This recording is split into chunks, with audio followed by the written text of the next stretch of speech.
23. ¿Me pueden tomar una foto? ¿Quién es la delegada? Pumahuanca. Voy a enviarle su WhatsApp, doctor. Voy a tomar foto ahora y lo envío. Ya, Stephanie. Así que vamos a... Ya, tomaron foto y vamos a comenzar. Voy a dar inicio a la reunión, ¿ya?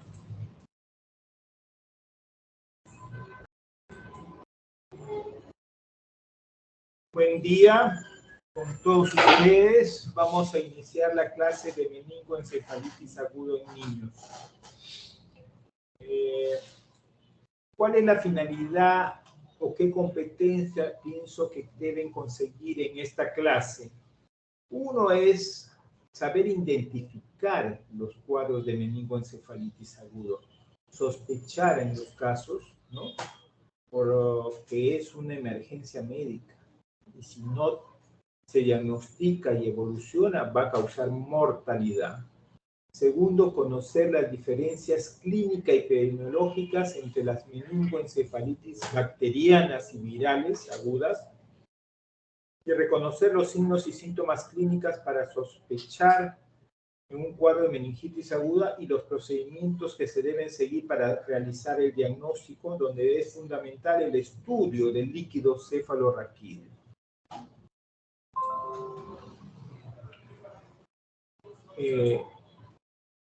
También es importante conocer los antibióticos y antivirales usados en el tratamiento de la meningoencefalitis aguda en niños de acuerdo a la edad del paciente y la etiología. Y identificar las posibles secuelas, o sea, hay que ver si después de un cuadro de meningoencefalitis, conocer si ha dejado secuelas en el paciente que a veces pueden ser imperceptibles, por ejemplo, la sordera.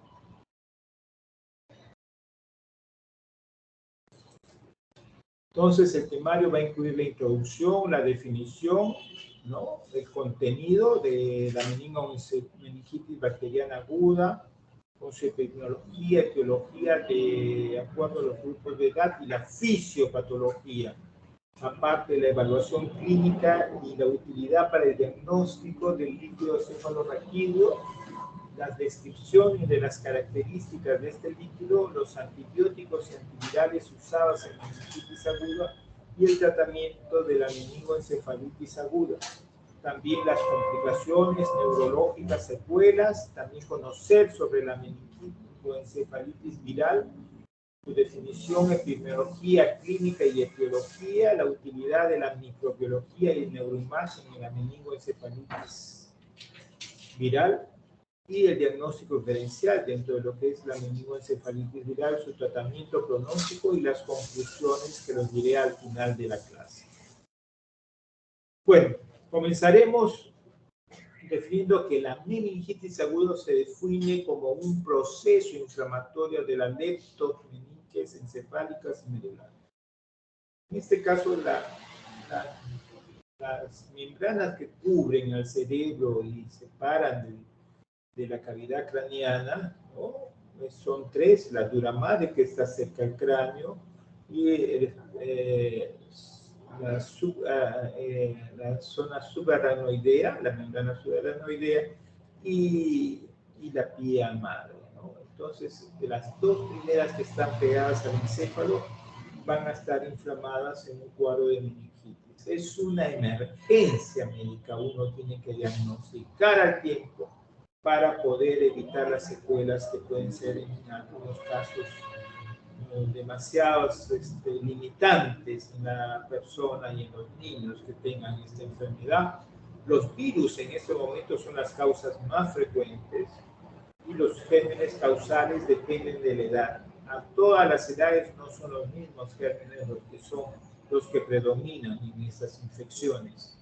El diagnóstico, la mayoría de pacientes, cuando se hace el diagnóstico, es porque ya tienen síntomas y signos en las cuales uno tiene que sospechar de que si presentan, podrían tener un cuadro de meningitis.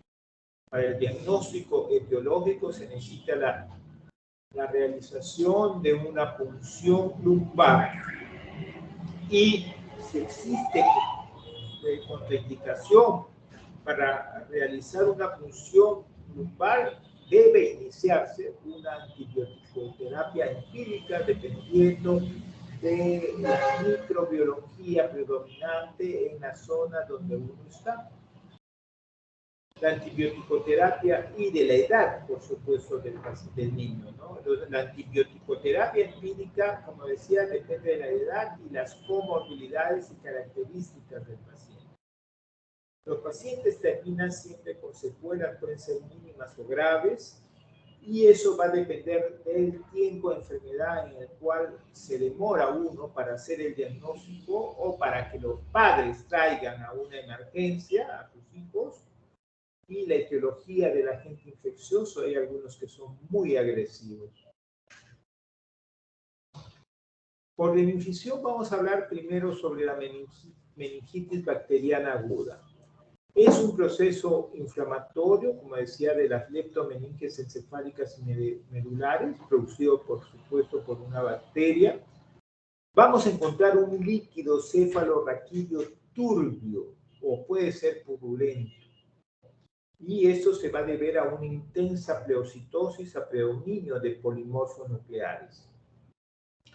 Establecido el diagnóstico y el tratamiento, ¿no?, debe inmediatamente tratar de hacerse lo más pronto posible para disminuir la elevada mortalidad que ocurre cuando uno retrasa en el diagnóstico y tratamiento de esta enfermedad. Desde la iniciación de las inmunizaciones, en donde tenemos actualmente 2 vacunas que han protegido, especialmente la vacuna de influenza contra el hemófilos influenza tipo B, prácticamente ha hecho disminuir en forma marcada la incidencia de esta patología con etiología por hemófilos influenza tipo B. El hemófilos influenza tipo B sabemos que es un germen bacteriano que va a producir diversas enfermedades, es invasiva, ¿no? Hay hemófilos influenza tipo no clasificables, pero cuando agarran la cápsula, y eso lo diferencia de los otros hemófilos influenza tipo B, adquiere características invasivas. No solamente podría ocasionar una meningoencefalitis bacteriana por hemófilos influenza tipo B, también es causante de neumonías, era causante bastante de artritis, sépticas, celulitis, ¿no? Entonces, esto con la vacunación a muy temprana edad prácticamente se ha disminuido. Igualmente con el Streptococcus pneumoniae, también el neumococo, sus 2 grandes problemas era que es el primer agente etiológico en la neumonía y también en la meningoencefalitis. Pero desde la aparición de la vacuna, si bien puede haber y sigue habiendo y está constituyendo la segunda causa en esos momentos en todo el mundo de meningitis, primero es la Neisseria meningitidis, en los sitios donde se está vacunando con una cobertura mayor del 80%.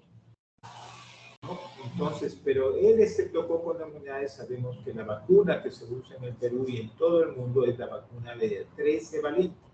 Solo cumple 13 serotipos y que si bien son los más frecuentes, no constituyen todo el espectro de los gérmenes invasivos del neumococo, los serotipos invasivos del neumococo.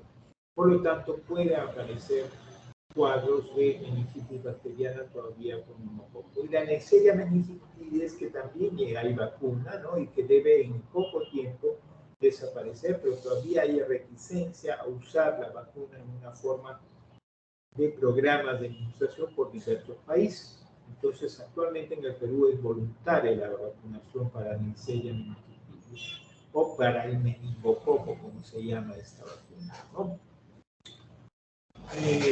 Entonces, como decía, la meningitis por hemófilos influenza es excepcional la presencia, ¿no? Si existen buenas tasas de inmunización. Por eso siempre es importante. Y también la edad, porque uno sabe que hasta los 6 meses recién completa la vacunación contra el hemófilo tipo B, que se encuentra dentro de lo que es la pentavalente, ¿no? Y el neumococo hasta los 4 meses, ¿no? Es la segunda dosis. Menor de 4 meses todavía no están vacunados y también son susceptibles para tener esta enfermedad. Entonces, las edades, a menor edad, también pueden presentarse de una forma casi como se presentaba antes, por eso hay que tener mucho cuidado y estimular la inmunización.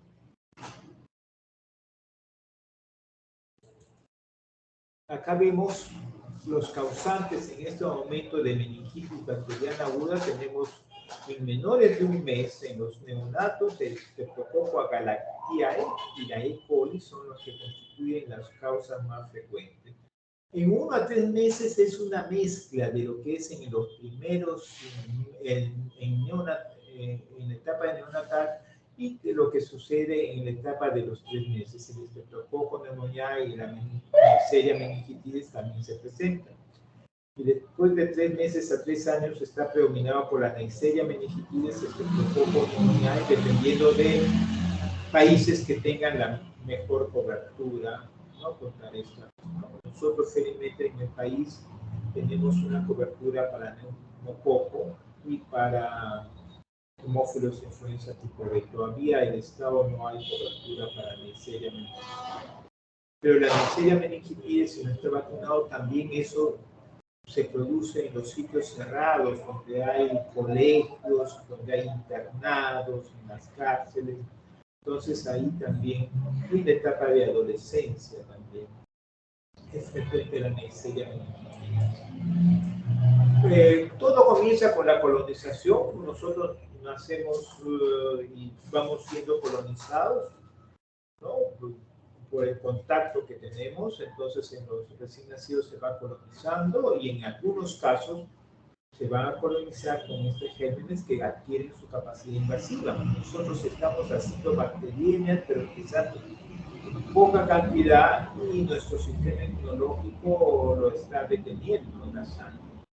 En cambio, en estos casos, ¿no? Estos gérmenes que tienen su cápsula eluden la actividad bactericida del complemento y al invadir el torrente sanguíneo.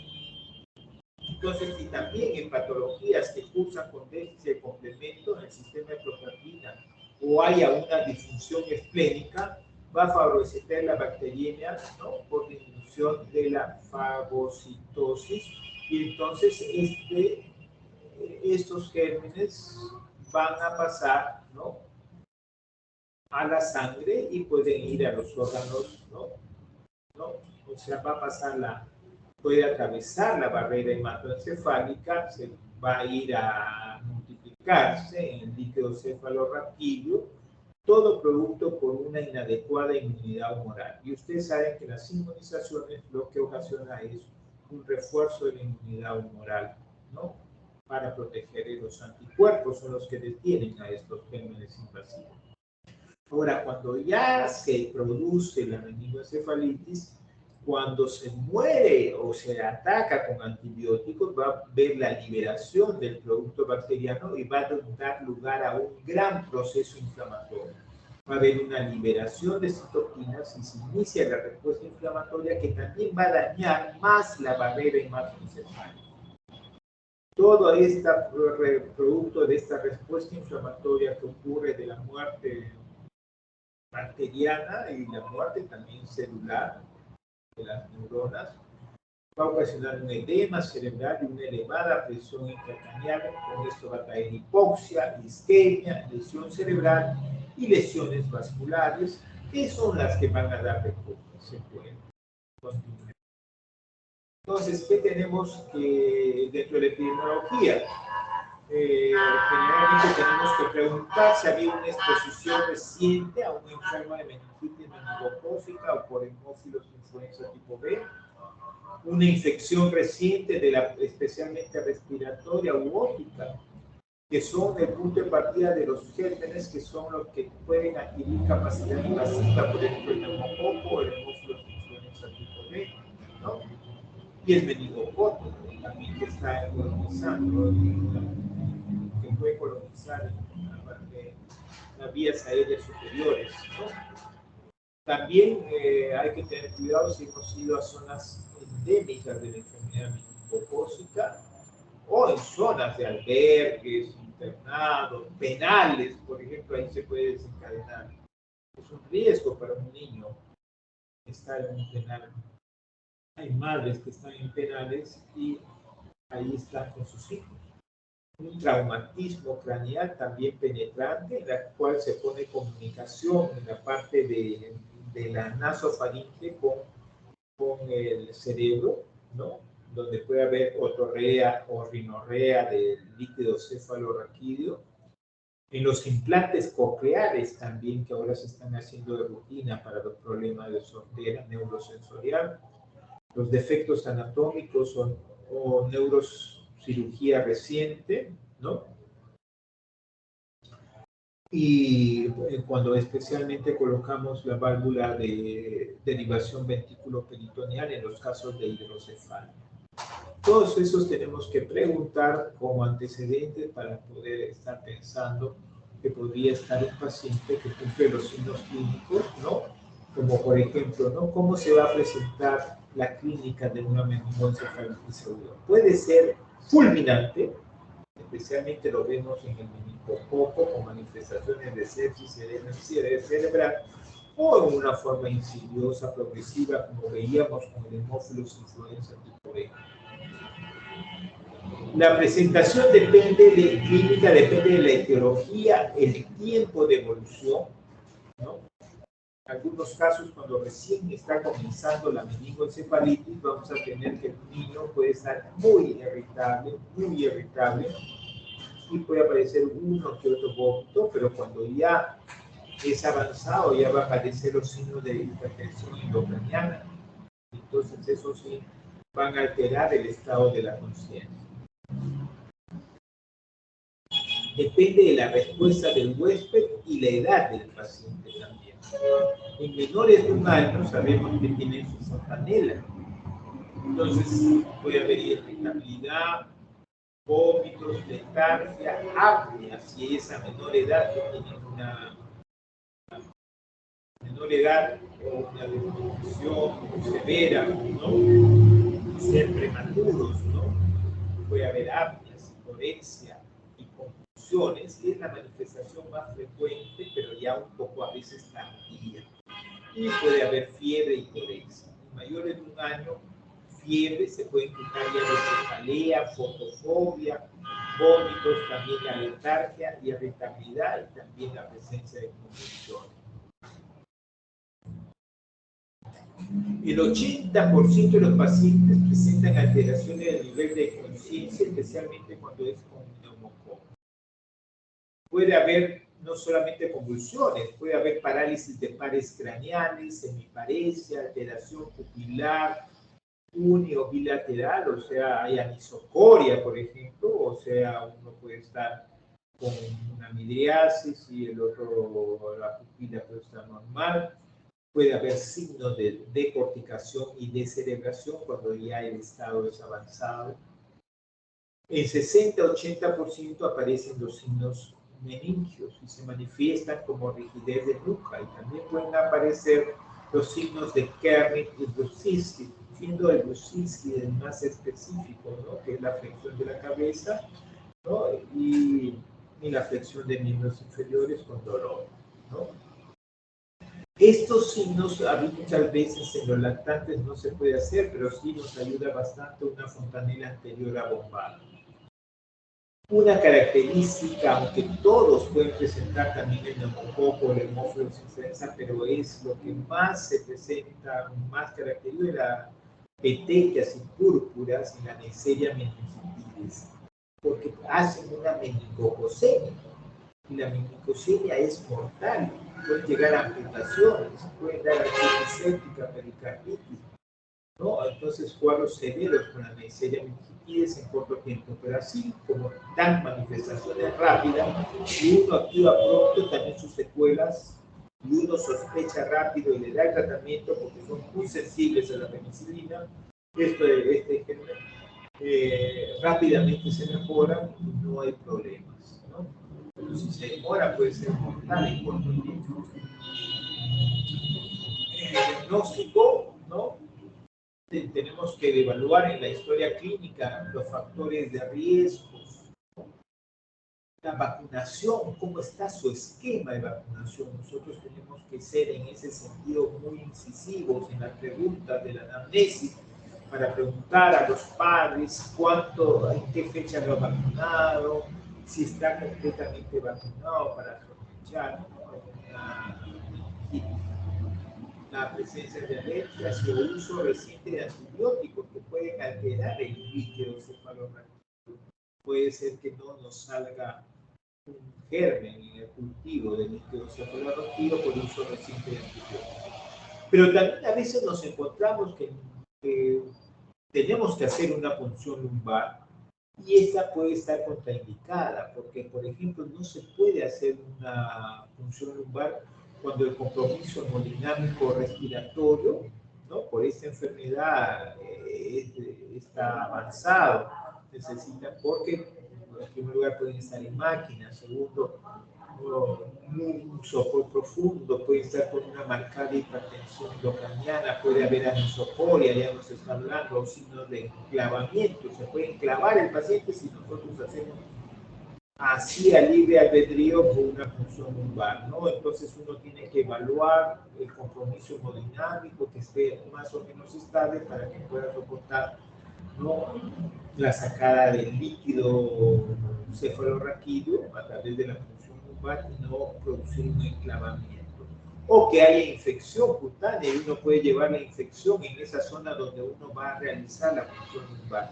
O como en algunos casos había descrito presencia de coagulopatía o plaquetas que sean menores a 50.000, por ejemplo, en las meningococemias, en aquellos que dan síndrome purpúrico. Entonces, en esos casos usaríamos la tomografía axial computarizada o resonancia magnética, que generalmente se usa para evaluar signos de hipertensión endocraniana o cuando encontramos un compromiso neurológico focalizado. Entonces, si no podemos hacer una punción lumbar y tenemos una sospecha de meningitis, lo más adecuado es usar una antibioticoterapia empírica.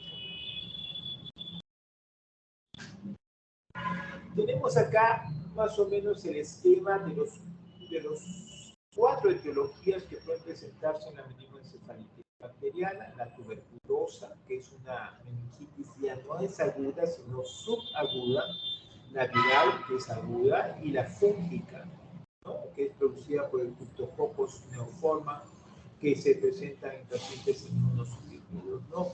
Vemos que el que alcanza mayor celularidad es la bacteriana, la tuberculosa más o menos, y la vírica también no llegan a pasar de 500, igual que la fúngica. El predominio en la bacteriana es polimorfos nucleares, en la tuberculosa es linfocitos, pero inicialmente, cuando está comenzando la meningoencefalitis tuberculosa, podríamos encontrar algo de predominio de polimorfos, pero eso varía posteriormente. En la vírica es linfocitario al inicio, ¿no? Es solamente en casos de enterovirus pudiera haber polimorfos nucleares en un inicio. Y la fúngica es linfocitario. La glucosa es marcadamente, a veces encontramos 0 de glucosa, ¿no? Y eso se compara también, ayuda a compararse con la que tenemos que hacer en relación a la glucosa de la sangre para ver cuánto ha disminuido en relación a la glicemia, ¿no? La tuberculosa también es bajo la glucosa, en cambio la viral, lo que llama la atención es que no se altera la glucosa, y en la fúngica es menos lo que baja la glucosa. Y las proteínas son mayores en la tuberculosis, es el que mayor nos da, ¿no? Generalmente el líquido es citrino, es un color amarillo, pero claro, que el de la tuberculosis, pero tiene bastante proteína. La bacteriana también tiene aumento, igual que la vírica también puede tener ligeramente aumento y la fúngica también. Entonces, este cuadrito tiene que tenerlo en cuenta cuando le hacen para uno sospechar. Por supuesto, también esto nos ayuda el GRAM, que se tiene que hacer dentro del citológico del líquido cefalorraquídeo para poder pensar en qué germen está y poder usar el antibiótico más adecuado para combatir este proceso. Si sale negativo, también ya nos estamos pensando que podría ser peor de etiología. Las dosis de antibióticos en meningitis son diferentes un poco, son dosis mayores que las que pueden usarse para otros problemas, incluso con relación con la neumonía. Por ejemplo, en la neumonía, uno, la persona lo usa en 80 miligramos por kilo, en una meningitis 100 miligramos. La cefotaxima lo podemos usar entre 200, 150 a 200. Y acá lo usamos con 300. La amigdacina, que solamente se usa en la etapa neonatal o coagulante en procesos de sepsis, ¿no? Generalmente se usa dosis un poco más altas, especialmente en la etapa neonatal, porque generalmente la dosis es de 15 miligramos por kilo de peso por día. El meropenem llegas a 120, la ceftazidima sí 150, el cloranfenicol 75 a 10 cada 6 horas, ¿no? Y la penicilina, ¿no? Ya llegas a 250.000 a 500.000 unidades por kilo de peso por día. También tenemos la rifampicina, que es el que se usa para tuberculosis y también se puede usar para cuadros agudos. En algunas ocasiones, especialmente cuando los gérmenes son muy resistentes y tienen una gran difusión en el sistema nervioso central. El minestrone también y las gentamicinas sí no se varían mucho su utilización, que quizás está en la dosis más alta. Tenemos también que para los hongos se usa la anfotericina B-liposomal acompañado de la flucitosina. Y también las drogas antituberculosas que se usan en la forma normal que se usan en los esquemas de tratamiento inmune, ¿no? El GRAM es positivo en un 75-90% de casos en los cuales no se ha usado antibiótico-terapia previa. Y el cultivo sigue siendo el gol estándar, siendo positivo en 70-85% de los casos. El PCR bacteriano líquido cefalorraquídeo nos ayuda bastante cuando no tenemos la cultivo, ¿no? Lo único que no nos da la sensibilidad del antibiótico, ¿no? En el antibiograma, como si nos ayuda el cultivo, da una sensibilidad de 86 a 100% y una especificidad de 92 a 100% y nos sirve para determinar, ¿no? Y es útil cuando la punción lumbar se ha realizado luego de la administración del antibiótico y muchas veces el cultivo sale negativo. Entonces el PCR sí. Y la detección de antígenos, la aglutinación de látex que antes usaba, no se recomienda de rutina usar actualmente. En tuberculosis hay que solicitar el cultivo de Nielsen, pero todos sabemos que demora, diré la atención para poder ver si hay BK, el ALA y el cultivo que demora, pues, ¿no? 40 días. Entonces el ADA sí nos ayuda bastante cuando es mayor de 8 unidades por litro. Y también no es sugestivo, ¿no? De meningocefalitis tuberculosa. En Cryptococcus, ¿no? Neoformas se diagnostica por extensión con tinta china, ¿no? A veces uno pide cuando hay sospecha, especialmente en inmunodeprimidos, tenemos que pedir Cryptococcus, el cultivo y el antígeno cryptocócico también se puede solicitar. En meningitis bacteriana, el líquido puede ser normal o presentar contagio mixto, incluso linfocitario, si se realiza la punción lumbar en forma precoz, o sea que recién esté comenzando la meningitis, o sea que esté en un cuadro de bacteriemia ¿no? José diseña que recién está empezando el cuadro de meningitis. En el hemograma tenemos leucocitosis y neutrofilia, y cuando encontramos leucopenia, una meningoencefalitis aguda bacteriana, es de muy mal pronóstico esa etapa final. Es frecuente la alteración de los perfiles de coagulación en la meningitis infecciosa, y el hemocultivo debe realizarse antes de la administración de antibióticos y de la función lumbar, que también nos ayudaría a determinar el proceso de la bacteriemia, que es la vía por la cual llega al sistema nervioso central y social.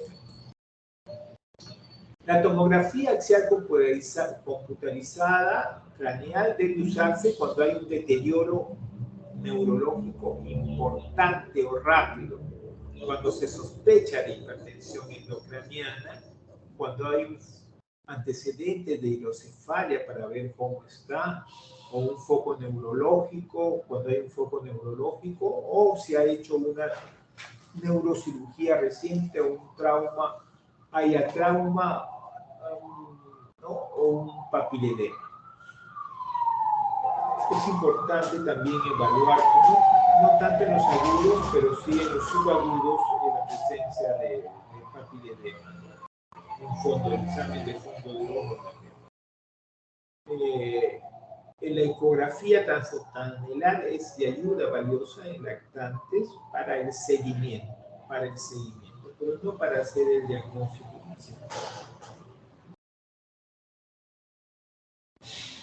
El tratamiento es una emergencia médica. La mortalidad, si es que tú tienes una meningitis bacteriana y no lo tratas, va a morir. Eso es 100%. El pronóstico, o sea, lo que va a quedar, las secuelas, depende del inicio precoz de la antibioticoterapia y la aplicación de medidas de soporte y tratamiento de complicaciones. Si es quizás una de las enfermedades en las cuales uno usa la antibioticoterapia, ¿no?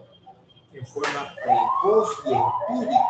Quizás son dos emergencias que podemos usar rápidamente el antibiótico, la meningoencefalitis y las artritis, por los factores de invalidez que van a ocasionar en el paciente, ¿no? Entonces, y hay que aplicar también las medidas de soporte y tratamiento de la complicación. Dentro de las medidas generales hay que hacer una buena monitorización hemodinámica a través de una fluidoterapia endovenosa y respiratoria. Hay que hacer una adecuada ventilación y oxigenación. Si presenta shock, hay que usar soluciones isotónicas, excepto hipertónicas que se usan en hipertensión endocranial para tratar de bajar el edema cerebral. Y por corto tiempo. Si presenta hipovolemia sin shock, hay que reponer las pérdidas estimadas monitorizando el peso, la diuresis y los electrolitos. También hay que considerar que un cuadro de meningitis puede desarrollar un síndrome inapropiado de hormona antidiurética. En esos casos, ¿no? Tenemos que sospechar también que pudiera haber, y hay que restringir, cuando sucede eso, ahí sí hay que restringir los fluidos, hay que monitorear diuresis, osmolaridad y electrolitos en sangre y orina. En el resto de situaciones se usa el suero isotónico a necesidades basales, o sea, cercanos, ¿no? a los valores del sodio en sangre. La dexametasona es de mucha utilidad, especialmente en el momento que recibe el tratamiento, ¿no?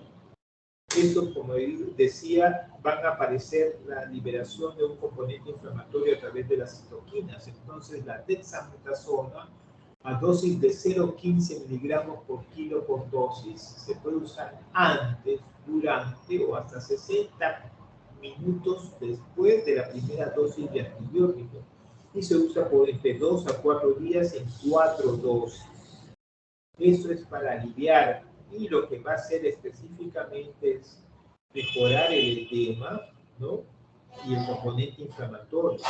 Y se ha demostrado, aunque todavía es muy polémico, una reducción de los casos de sordera por la aplicación de este corticoide en los niños que tienen meningoencefalitis.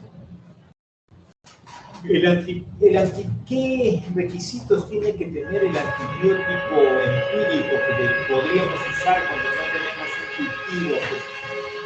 Cuando no tenemos un cultivo positivo en el líquido cefalorraquídeo, debe ser bactericida el antibiótico, con acción sobre los probables microorganismos responsables. Entonces, para eso tenemos que evaluar en nuestro país, en nuestro lugar donde nosotros trabajamos, o en el mismo hospital donde nosotros trabajamos, tenemos que hacer un seguimiento de cuáles son los gérmenes que son los más frecuentes y a qué son sensibles, a qué antibióticos son sensibles que producen esta enfermedad, ¿no? Entonces, eso es lo primero que tenemos que hacer cuando tener en consideración cuando usamos una antibiótico-terapia empírica. Debe tener la capacidad de atravesar la barrera hematoencefálica. Muchos antibióticos, por ejemplo, los aminoglucósidos, en niños mayores de 1 mes, no atraviesan la barrera hematoencefálica. Entonces, ese día solamente tendrían una acción sistémica. Y cuando llegan ahí, tienen que alcanzar una concentración adecuada en el líquido cefalorraquídeo y que tenga que usarse por vía endovenosa, ¿no?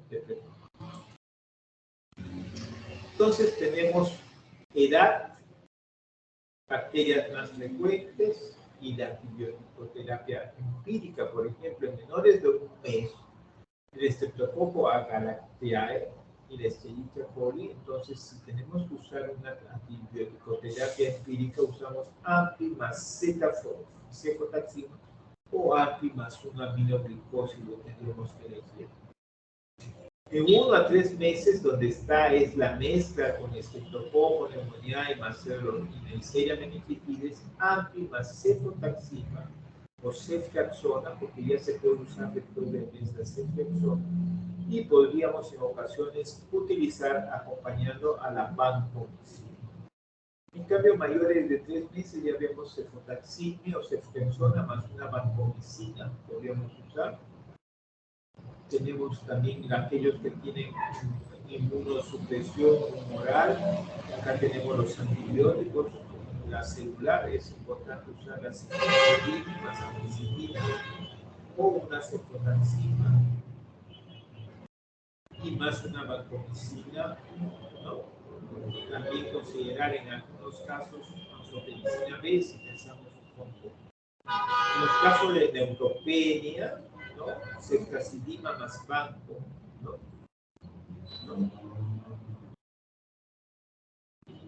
Es una de las opciones en ocasiones más ampicilina, dependiendo de lo que estemos pensando que tenga, ¿no? Por ejemplo, Listeria monocytógena. Infecciones nosocomiales, que son los gran negativos como la Klebsiella, la Pseudomonas, el Staphylococcus, ceftazidime más banco. O en último caso, si es BLE, ¿no? Podemos usar meropenem más banco. Pacientes con antibiótico-terapia de amplio espectro hay que sospechar en cándida y anfotericina B. En los neuroquirúrgicos, ceftazidina más banco, ¿no? Dependiendo de la etiología, que si tenemos pseudomonas, sospechamos en pseudomonas aeruginosa, añadir amikacina. Absceso cerebral, cefotaxima más banco más metronidazol también. Entonces acá tenemos los esquemas para un tratamiento clínico. También según el tratamiento de meningitis, según el agente causal, por ejemplo, las enterobacterias funcionan mejor con ceftriaxona, cefotaxima más amikacina, un meropenem más un aminoglucósido o sin aminoglucósido. Para hemófilos influenza, la cefotaxima, cloranfenicol en sitios donde no tengamos o no tengan mucha posibilidad Tegasto también es una alternativa.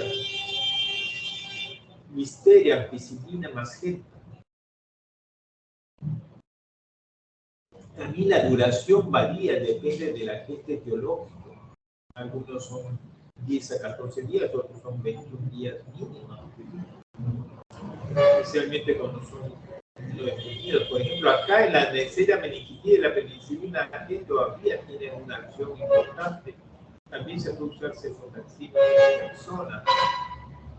Cloranfenicol también. Pseudomonas, ceftazidime más un aminoglicósido o meropené. Estafilococo aureus, oxacilina más, ¿no? Más rifampicina, si es sensible, si es resistente, más rifampicina. O el misolín, pero ya 3 a 6 semanas. Y el epidemina es banco más rifampicina y dimesolín. Streptococo, ampi, genta, ¿no? Es una terapia por 21. Y el neumococo, las cefalosporinas, cefotaxime o ceftriaxona, ¿no? Son agentes de elección para estos, ¿no? Pero acá mucho depende de la concentración mínima inhibitoria para dar el tratamiento, depende de lo que sale en el antibiograma. En tuberculosis sabemos isoniazida, rifampicina, piracinamida y etambutol, estreptomicina, y la meningitis fúngica por Cryptococcus, anfotericina más flucitocina. Ahora, cuando uno administra y está dando bien el antibiótico, la fiebre generalmente baja entre el 4º al 6º día tras inicio del tratamiento. No se debe hacer una punción lumbar de control de rutina, solo debemos repetir en caso de una pobre respuesta clínica después de 24 a 36 horas de tratamiento antibiótico apropiado o fiebre persistente o recurrente. El aumento de la duración del tratamiento está indicado cuando los neutrófilos son de más de 30, o sea, podemos seguir con el tratamiento, la glucosa menor de 30 miligramos por decilitro. Y durante la evolución sí conviene usar las pruebas de imagen como la tomografía axial computarizada o resonancia magnética para descartar complicaciones neurológicas que puede estar dejando como secuela esta enfermedad. ¿Cuáles son estas complicaciones neurológicas? Dentro de ellas tenemos el edema cerebral, que es más frecuente en la neumocócica y en la tuberculosis. El síndrome inapropiado de hormona antidiurética, complicaciones vasculares, tromboflebitis, arteritis, ventriculitis en el sistema nervioso central, empiema subdural, convulsiones, el paciente queda con secuela de convulsiones hidrocefálicas.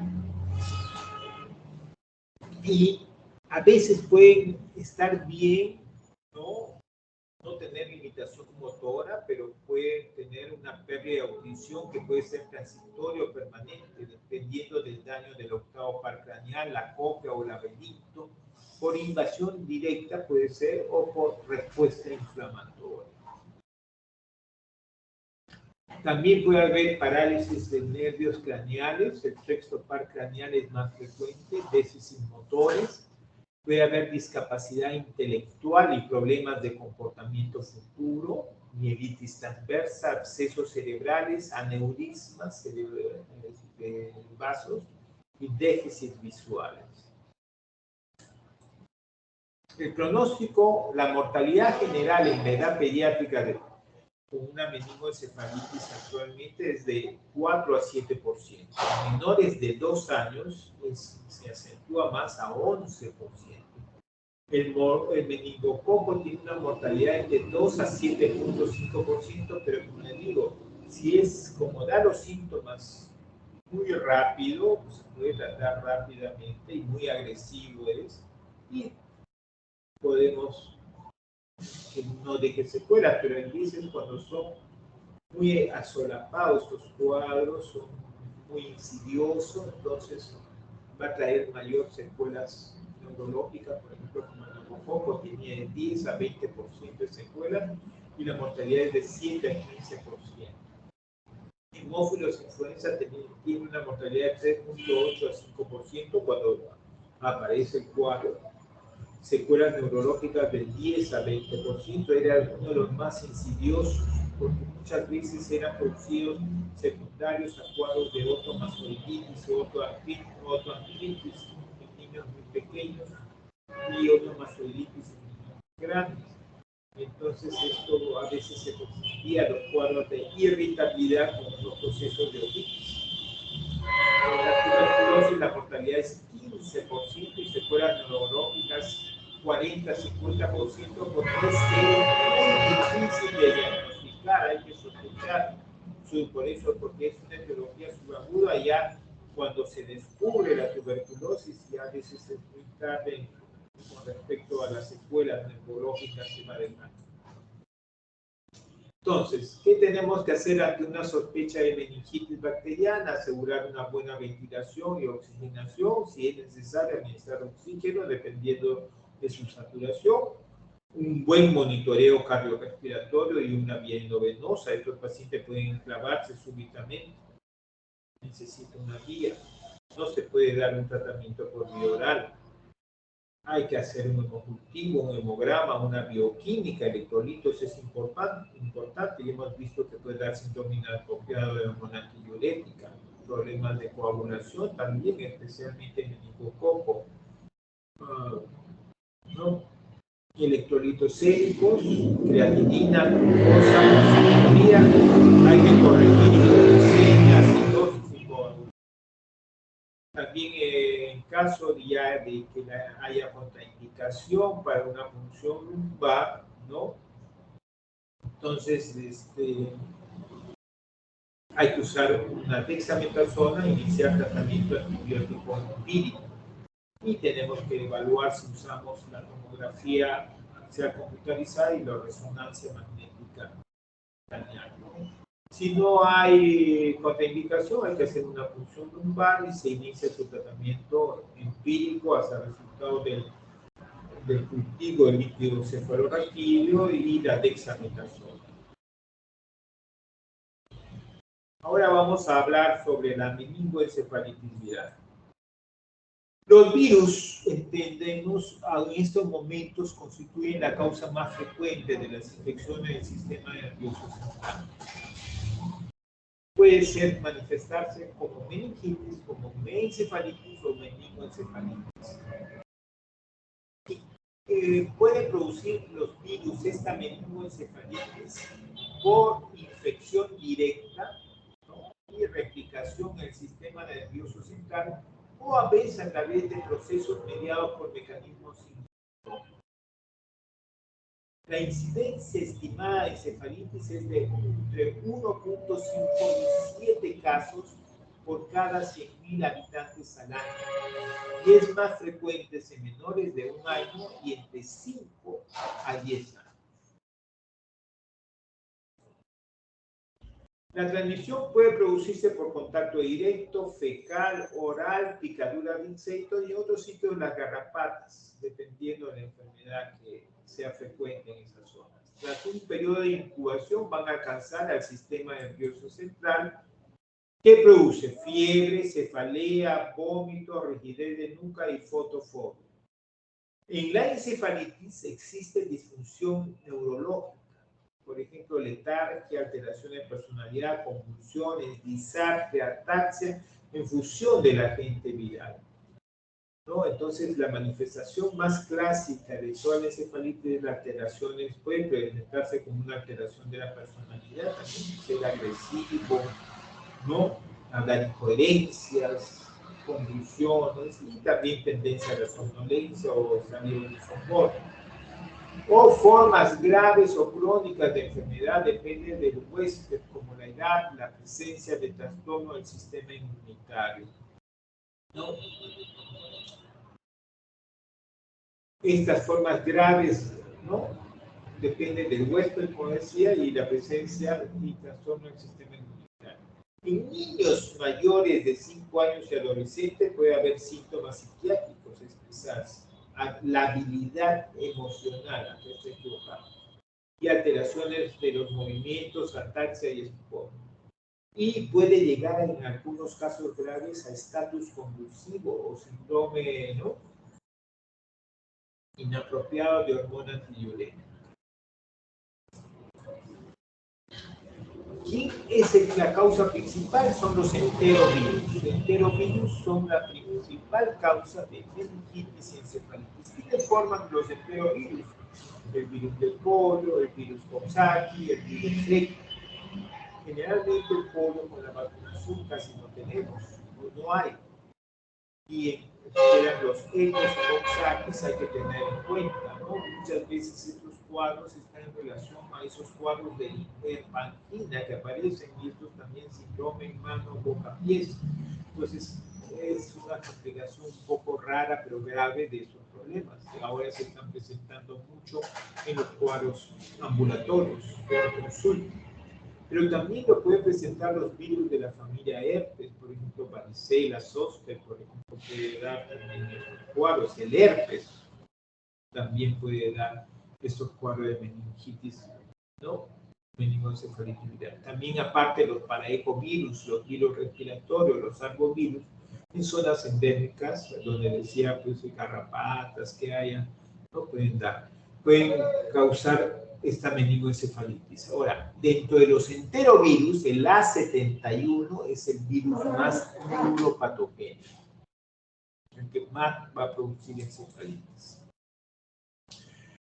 ¿Cuál es la característica? Ya lo estoy repitiendo. La pleocitosis es entre 0 a 500 células a predominio linfocito, ¿no? Aunque puede haber predominar los neutrófilos de las primeras 24 a 48 horas de esta infección viral.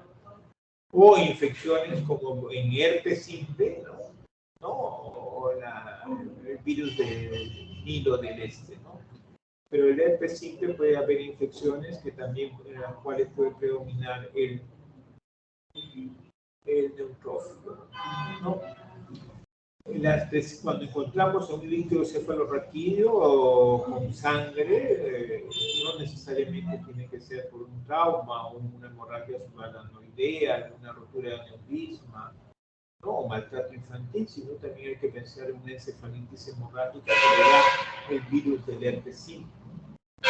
O ausencia de pleocitosis tampoco no excluye el diagnóstico de encefalitis. Las encefalitis pueden ser directas en la acción sobre el sistema nervioso, sobre las células cerebrales, sin alterar al líquido cefalorraquídeo. La proteinorragia es moderada o normal, es moderadamente elevada y normal, pero es menor de 150 miligramos por decilitro. La glucorragia suele ser normal, es lo que marca la diferencia también, ¿no? Es mayor al 50% de valores de glicemia, la diferencia en la tuberculosis o en las bacterianas, que es menos al 50% del valor de la glucosa en sangre. Pero puede estar descendida en caso también de virus herpes. Si la tensión de Gram vamos a encontrar negativo, y por supuesto su cultivo va a ser negativo.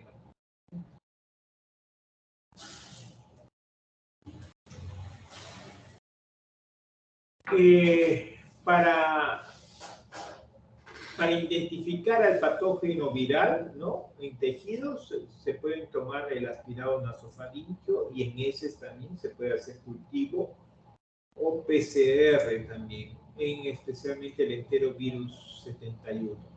Y también en las lesiones cutáneas de varicela zoster se puede detectar el virus. El virus herpes simple se puede detectar en sangre, igual como los arbovirus. La neuroimagen está indicada en caso de sospecha de encefalitis para ver el edema cerebral, ¿no?, y cuando tenemos cuadros convulsivos. La resonancia magnética tiene mayor sensibilidad que la tomografía y especificidad, ¿no?, también. Y la ecografía transfusional en recién nacidos y lactantes pequeños se puede usar para evaluar. El diagnóstico de encefalitis tiene, según la International Encephalitis Consortium, en el año 2000 veces se considera cuando hay una alteración del estado mental, o sea, un descenso o alteración del nivel de conciencia, que haya letargo, cambios en la personalidad durante al menos 24 horas, sin otra causa responsable, ¿no? Y más 2 de estos criterios, ¿no?, para el diagnóstico que es posible, más 3 de estos criterios para más probable, ¿no? Entonces, estos criterios es con alteración del estado mental, presencia de fiebre, presencia de confusiones, focalidad neurológica, leucitosis de al menos 5 células, inflamación del parénquima cerebral en el cuadro de tomándole una tomografía y alteraciones en el electroencefalograma, ¿no? Entonces, para considerar en esto un diagnóstico de encefalitis, tenemos que tener, para que sea probable, más, aparte de las alteraciones del estado mental, 3 de estos criterios. El diagnóstico diferencial se hace con infecciones por otro microorganismo, por ejemplo, las infecciones bacterianas, que a veces uno está con antibiótico, le da inicialmente y en un inicio de infección bacteriana y aporta la meningoencefalitis porque por el tratamiento que se aceptó, aunque sea empíricamente. O también se hace con meningoencefalitis tuberculosa. También hay una encefalitis autoinmune que es desencadenado por un agente antigénico del mismo virus o por la vacunación. Y también se hace con las encefalopatías por intoxicación, con enfermedad metabólica, con aquellos que producen hipoxias, secuelas de hipoxia, isquemia o sepsis.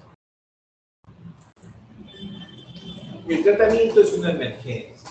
Requiere también estabilización cardiorrespiratoria y el tratamiento de las convulsiones se hace en unidad de cuidados intensivos. Al inicio, cuando llegan estos pacientes, ante el grave riesgo que puede ser una meningoencefalitis bacteriana, se puede usar un tratamiento antibiótico empírico, ¿no?, con cefalosporina de tercera generación más banco en espera de los resultados del estudio microbiológico en pacientes con sospecha de encefalitis. Y también se le agrega un tratamiento antiviral con aciclovir, que como sabemos solamente tiene acción sobre los virus del herpes, ¿no?, y varicela zoster. El tratamiento empírico se va a interrumpir cuando el estudio microbiológico resulte negativo y la sospecha clínica no es alta, ¿no? O sea, que no tengamos mucha sospecha clínica. Si vemos que la evolución es adecuada, se va mejorando, entonces se interrumpe. El virus herpes simple y varicela zoster está indicado tratamiento con aciclovir endovenoso. En los citomegalovirus, si tenemos una sospecha de citomegalovirus, el canciclovir podríamos usar, y en los virus por influenza podemos usar el Ocel también. Las meningitis virales tienen buen pronóstico, sin embargo, las encefalitis, o sea, puede dar una encefalitis convulsivante que puede entrar a un estatus convulsivo y producir un grave daño cerebral. Tienen a veces peor pronóstico, pero son raros y su mortalidad es variable, y estos casos sí que evolucionan pésimo, con convulsiones y edema cerebral marcado, pueden dejar secuelas y a veces secuelas graves. Pero generalmente regresionan fácilmente en el curso de días. No hay consenso, pero se recomienda un seguimiento clínico, neurológico y auditivo durante meses o años para valorar si está totalmente recuperado y también evaluar el desarrollo psicomotor como si ha sido alterado como consecuencia de esta meningoencefalitis viral. Conclusiones. La meningoencefalitis aguda es una emergencia médica. La etiología más frecuente lo constituyen los virus. La punción lumbar y el líquido cefalorraquídeo es el gol estándar para el diagnóstico y tratamiento, ¿no? En ocasiones la antibioticoterapia, los antivirales se dan forma empírica, especialmente cuando no se puede hacer la punción lumbar, ¿no? O no tenemos, o ha sido interferida los resultados por acción del uso precoz de antibióticos en aquellos pacientes que lo recibieron. Las secuelas neurológicas dependen de la demora en el diagnóstico y el agente infeccioso que lo ocasiona. Esta es una bibliografía que quisieran revisar ustedes, ahí lo tienen. Y eso es todo lo que nos tenía el día de hoy para esta clase. No sé si tienen alguna pregunta.